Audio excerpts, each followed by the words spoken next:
I'm going to talk today about one of the great ecological crises of our time, the incredible loss of biodiversity that we're seeing on the planet, the extinction of numerous species, and I'll go into some of the facts and figures in a little while. That is part and parcel of the climate crisis that we're experiencing, but is also linked to other aspects of how our society relates to the natural world and so on.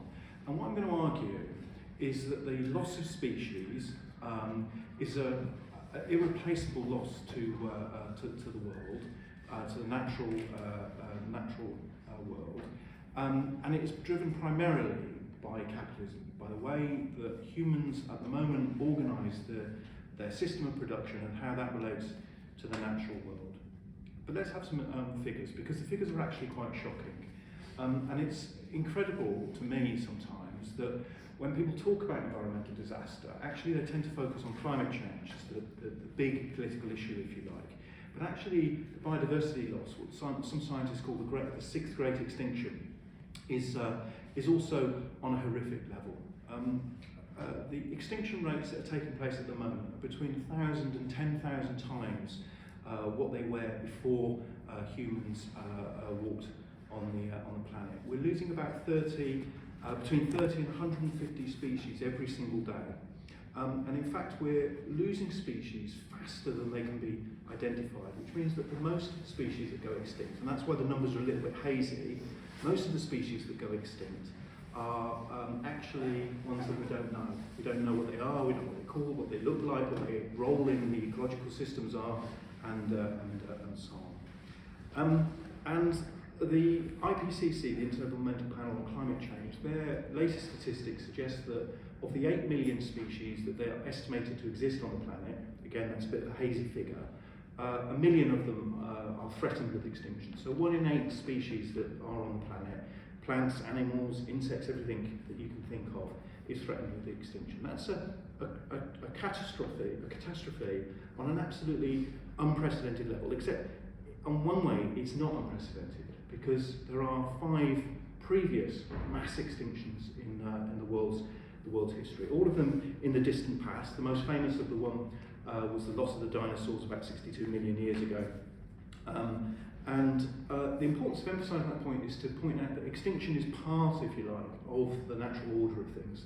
Species always go extinct. They go extinct for accidental reasons, like an asteroid hitting the planet and wiping out millions of animals, but they also go extinct because their evolutionary development has led to a particular point that means they can't survive, and so on.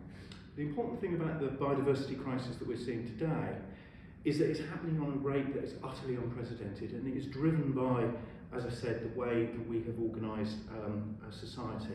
There's been a 68% increase in the rate of species lost since the end of the Second World War, and it's primarily associated, if you imagine the rate of extinction as a graph, it's accelerating, and it's primarily associated with what we call the neoliberal era, the period of economic history of the last 25, 30 years, which has seen the deregulation of all sorts of restrictions that industry had on privatisation and so on.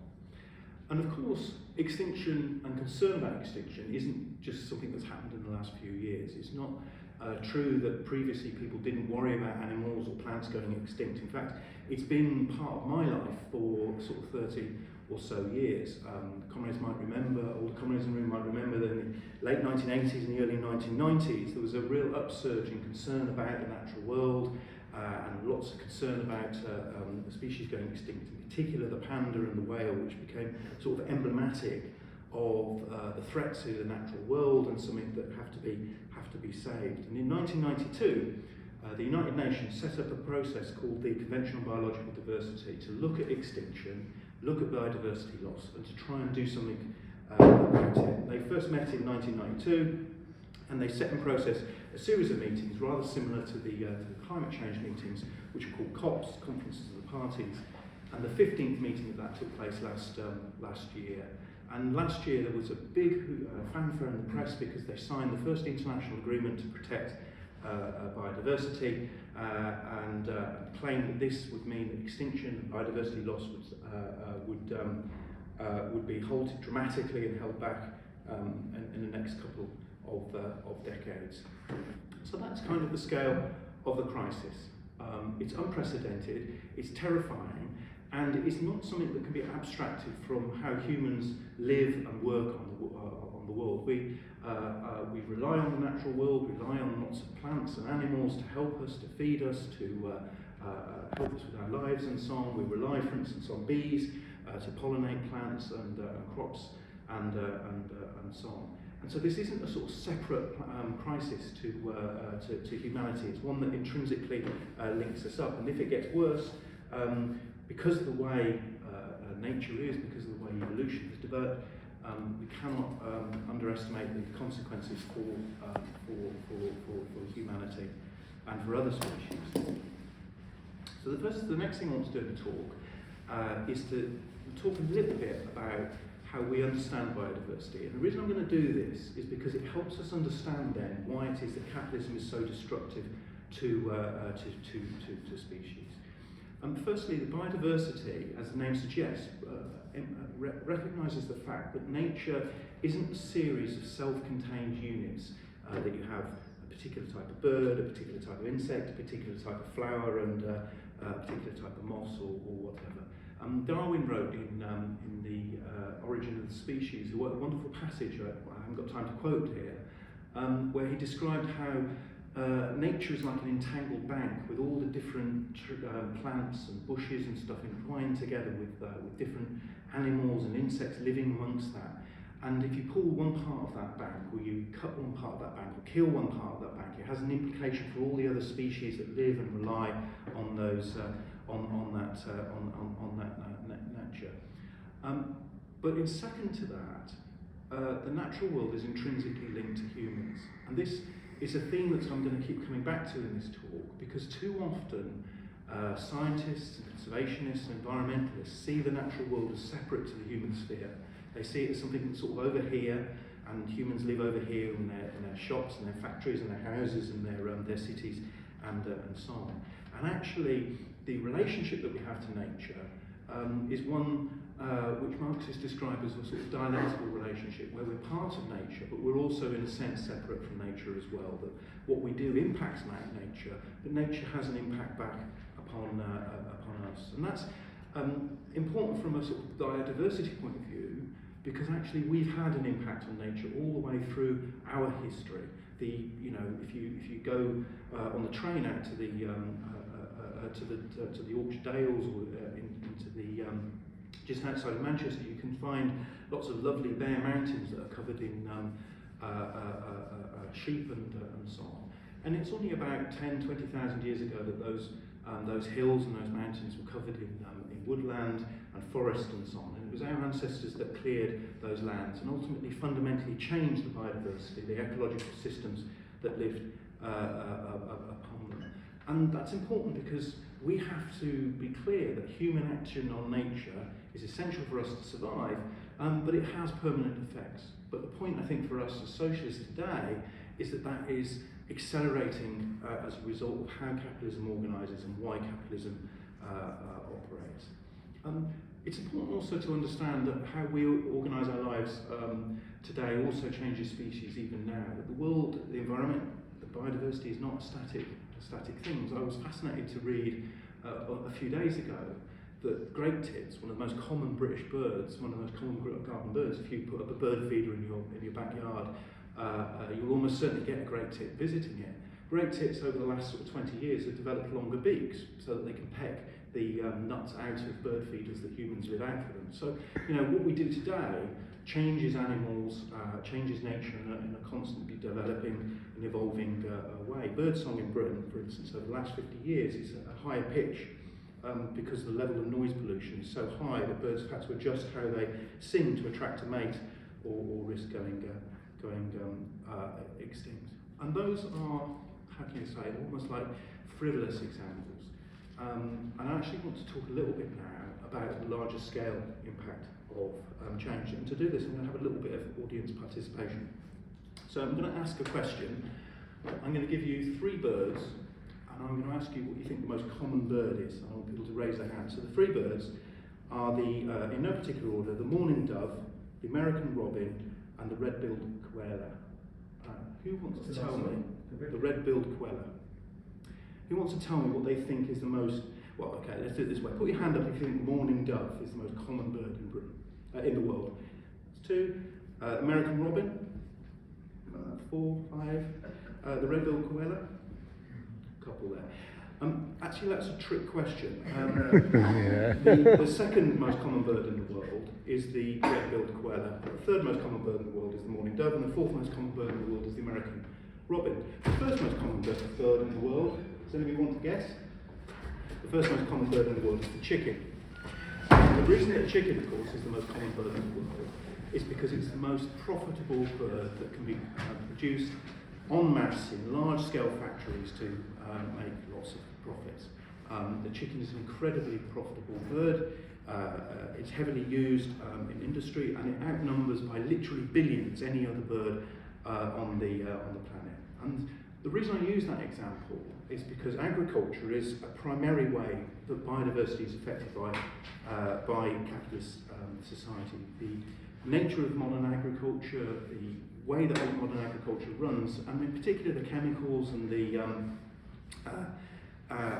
methods that are used and the technology that is used by modern agriculture is a primary driver of extinction and biodiversity loss.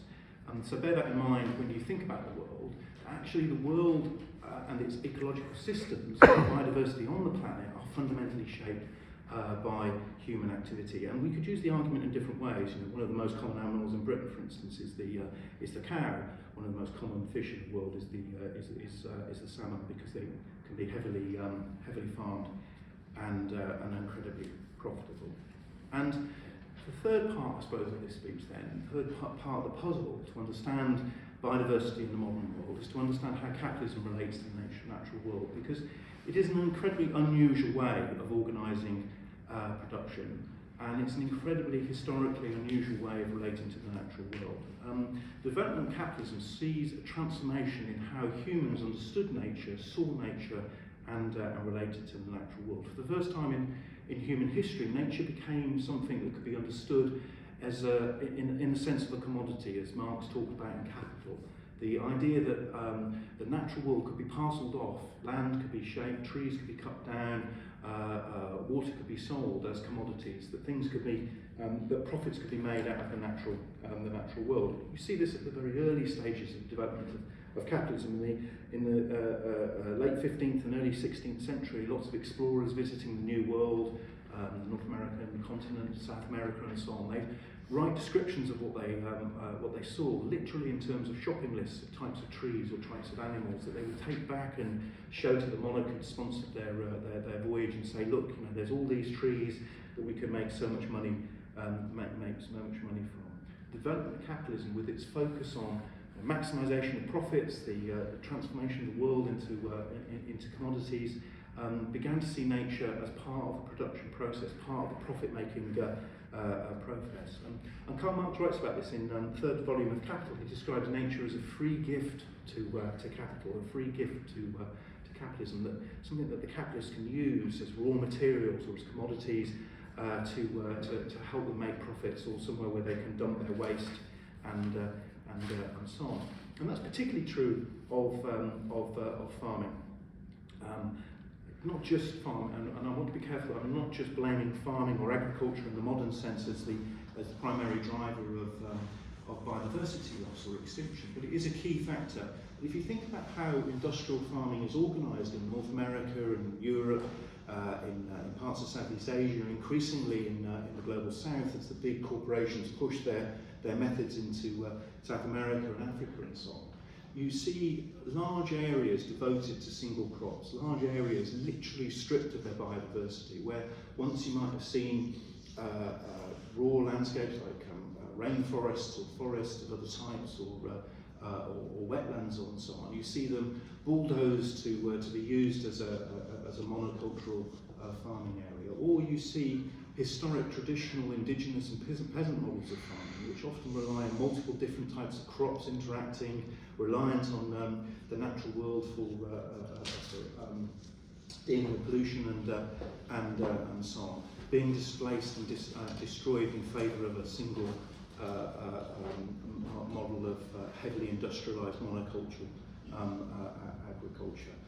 You also see it in terms of the types and varieties, if you like, of food that is grown. The fact that, for instance, there are around 22,000 different types of maize, yet only a handful of them are marketed and grown commercially, because it's much, much easier for big agricultural corporations to grow a small number of crops and market those than to keep a huge variety going. And this has big implications for biodiversity in the environment. For instance, to have that type of agriculture, you have to destroy pests, you have to destroy potential threats to them like weeds and so on. It requires huge amounts of inputs of chemicals and pesticides and fertilizers and so on, which in turn can then cause all sorts of downwind problems for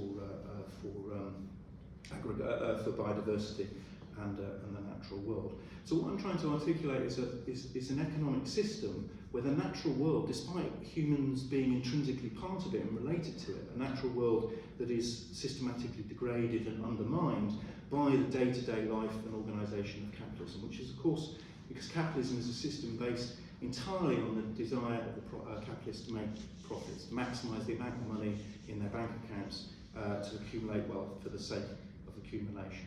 Now, the natural world is systematically degraded and destroyed. And biodiversity is driven by how the natural world is seen by capitalism.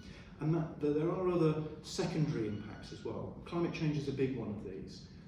Climate change, for instance, is driven by the centrality of fossil fuels to the economic system that we live in, the burning of those fossil fuels and the gradual heating of the world that results.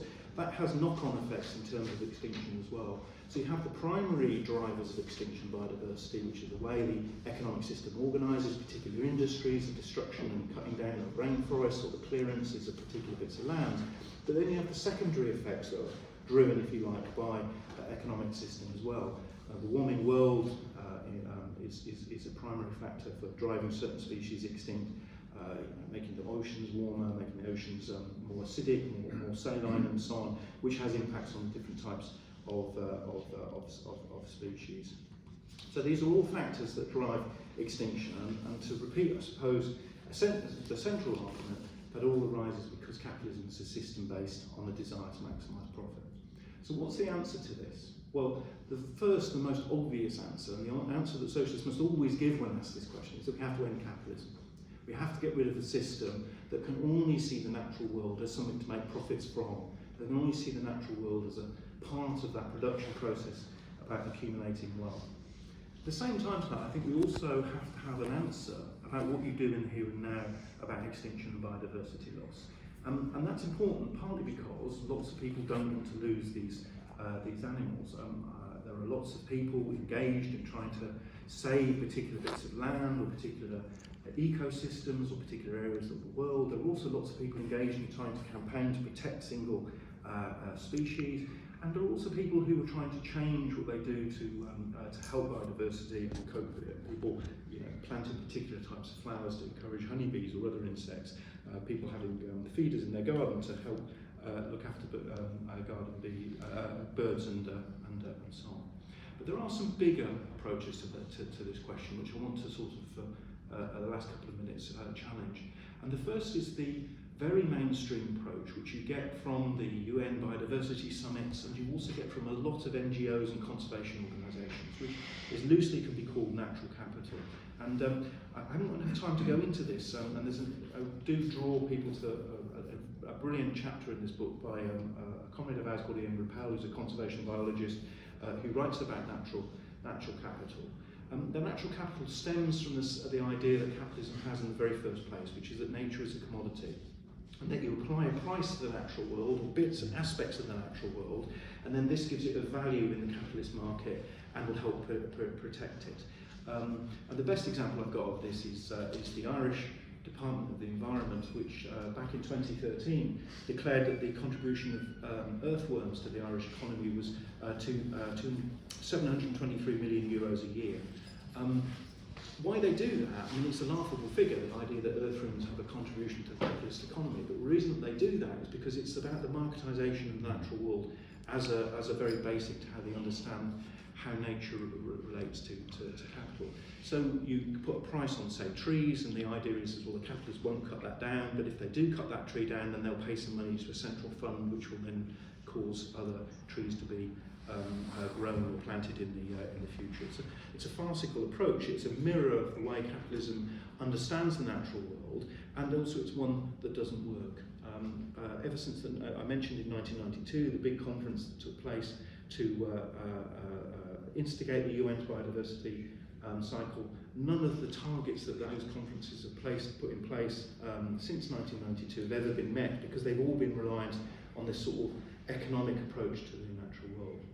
The second approach I think we have to be critical of, though perhaps more sympathetic to, is the approach called rewilding, which is the idea that you set aside areas or landscapes and you introduce species and allow them to develop and grow. And there's lots of benefits to this, but again you have to be careful that you don't neglect the knock-on effects. Large areas that have been rewilded or set aside for nature are often predicated on really negative approaches to history, often colonial history and racism. Lots of the nature reserves in Africa, for instance, are areas that have been where indigenous people or local people have been displaced from. The Yellowstone National Park in America, the most famous conservation area and one of the oldest natural history parks in the world, was actually occupied by the US military for the first 40 years of its existence to keep the indigenous people out of that landscape. And so often the ideas of rewilding are based on pushing away humans and cutting nature off from humanity and separating our own existence from the natural world. But that is actually ahistorical, because, as I said earlier in the meeting, it's our humanity, how humanity has been, that has shaped the natural world, and we live in constant interchange and relationship to the natural world. So a sort of future, if you like, more benevolent, more convivial ecological relationship for humans would have to recognise that humans are part of nature and that we impact it and we shape it. And so that means actually it's going to be very hard within capitalism to protect and prevent biodiversity loss and extinction. I was reading an article the other day about the billions of pounds that have been spent protecting a particular flightless parrot in New Zealand, a remarkably beautiful animal and a sort of really unique species. But for 25 years they've spent billions and billions of pounds on this animal to try and protect it, to keep alive the last 200 mating pairs.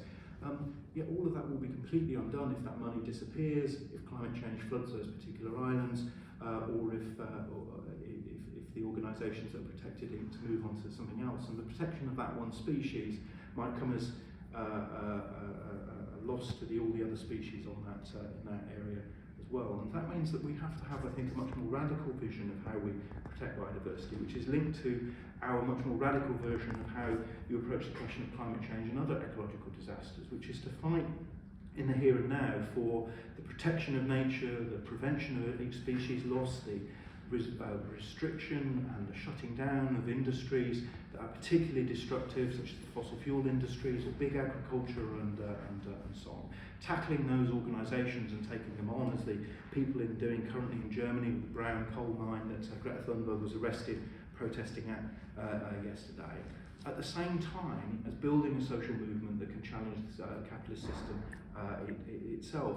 And that's not an abstract question. It has to be central to our vision of the environmental movement, because we have to centrally say it's the capitalist system that's driving these problems, that's causing these problems, and it's the capitalist system that has to be challenged. The final question, though, is how would we as socialists relate to the natural world? And I think that is almost the hardest question to understand, because I think under a socialist society where we've been liberated, and we liberated ourselves from the prejudices and the beliefs that we have under capitalism, actually I think we'd see nature in a very, very different way. How we've approached and understood nature and how we've appreciated nature has changed constantly through humanity's history. So the great Romantic poets that celebrated the natural world and the mountains and the landscapes in the 18th and 19th century were a real break from the past. Up until that point, wilderness and mountain ranges and so on has been seen as ugly and scary, and they recast how we understood nature and saw them as beautiful and powerful. I think under a socialist society, we too would transform how we understood nature. We'd see ourselves as part of nature, relating to nature. We'd understand the ecological links much, much clearer, because we'd have gone through a process of challenging and fighting back against the system that teaches us to separate ourselves off from it and place us on top of nature rather than as part of it. So I think under socialism we would transform our relationship to the natural world, and we in turn would be able to free up resources and materials and science to change and develop our relationship. I'll leave it there.